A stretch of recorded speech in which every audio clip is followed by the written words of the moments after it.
ఒకటి కాదు రెండు కాదు ఏకంగా 5 ప్రభుత్వ ఉద్యోగాలు సాధించాడు ఆ యువకుడు. TGT, PGT, junior lecturer, group 4 తాజా ఫలితాలను ప్రకటించిన టీజీపీఎస్సీ జూనియర్ లెక్చరర్ ఇంగ్లీష్ ఇలా 5 ఉద్యోగాలు ఇప్పుడు రాజశేఖర్ సొంతం. ఇప్పటికే గంగాధర బీసీ వెల్ఫేర్ స్కూల్లో ఇంగ్లీష్ టీచర్గా పనిచేస్తున్నాడు కరీంనగర్కు చెందిన రాజశేఖర్. అతను అసలు ఎలా ప్రిపేర్ అయ్యాడు, ఏకంగా 5 ఉద్యోగాలు ఎలా సాధించాడో మా కరెస్పాండెంట్ రమణ మరిన్ని వివరాలు అందిస్తారు.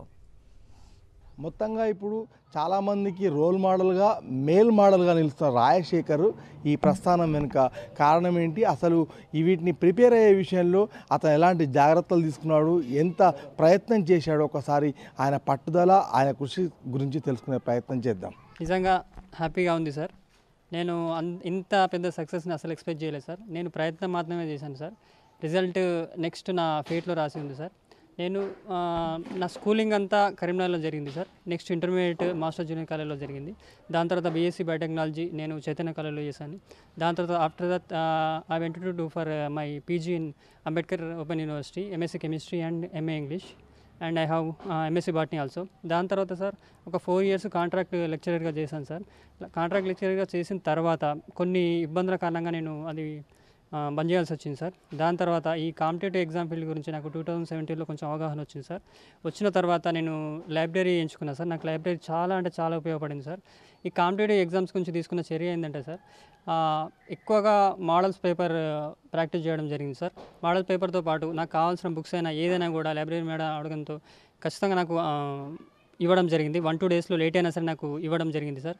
నెక్స్ట్ నేను ఎక్కడైతే మిస్టేక్ చేస్తున్నానో అనే విషయం బాగా గమనించి ఆ రీజియన్లో మిస్టేక్ చేయకుండా ఎక్కువగా ఫోకస్ చేయడం జరిగింది సార్. అంటే జనరల్గా మీరు ఇప్పుడు ఒక కాంపిటేటివ్ ఎగ్జామ్స్ అంటే ఎంతోమంది దీనికి ప్రిపేర్ అవుతారు, రాస్తుంటారు. కానీ ఇంతమందిలోంచి మీరు ఒకళ్ళే ఇప్పుడు సెలెక్ట్ అయ్యే పరిస్థితికి వచ్చారంటే ఖచ్చితంగా లోపాలపైన దృష్టి పెడితేనే అవుతారు. సో అలాంటివి అధిగమించేందుకు మీకు ఎవరైనా గైడెన్స్ చేశారా, లేకుంటే మీరు ఎట్లా ఫాలో అయ్యారు? Sir absolutely sir. ఖచ్చితంగా గైడెన్స్ లేనిది ఏ వ్యక్తి కూడా తన గమ్యాన్ని చేరుకోలేడు సార్.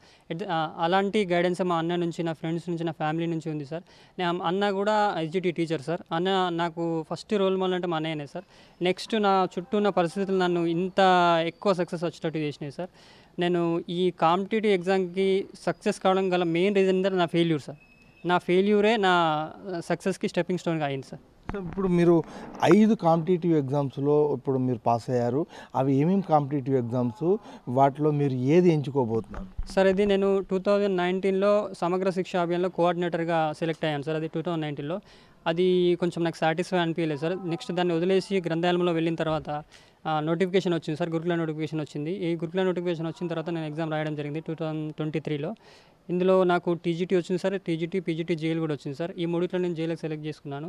సెలెక్ట్ చేసుకున్న తర్వాత ఈ నోటిఫికేషన్కి సంబంధించి ఎగ్జామ్ జరిగింది. జేఎల్ నోటిఫికేషన్కి సంబంధించి ఎగ్జామ్ జరిగింది, టీఎస్పీఎస్సీది. నెక్స్ట్ అది మొన్న 2 రోజుల కింద రిజల్ట్ వచ్చింది సార్. అది కూడా వచ్చింది, టీఎస్పీఎస్సీ జేఎల్ వచ్చింది, గెజిటెడ్ సార్. అది సార్ ప్రస్తుతం అయితే గురుకుల జేఎల్గా చేస్తున్నా సార్. నెక్స్ట్ నాకు ఈ టీఎస్పీఎస్సీ జేఎల్ అపాయింట్మెంట్ ఆర్డర్ కోసం వెయిట్ చేస్తున్నా సార్. ఎందరికో రోల్ మోడల్గా మేల్ మోడల్గా నిలుస్తున్నాడు రాజశేఖర్.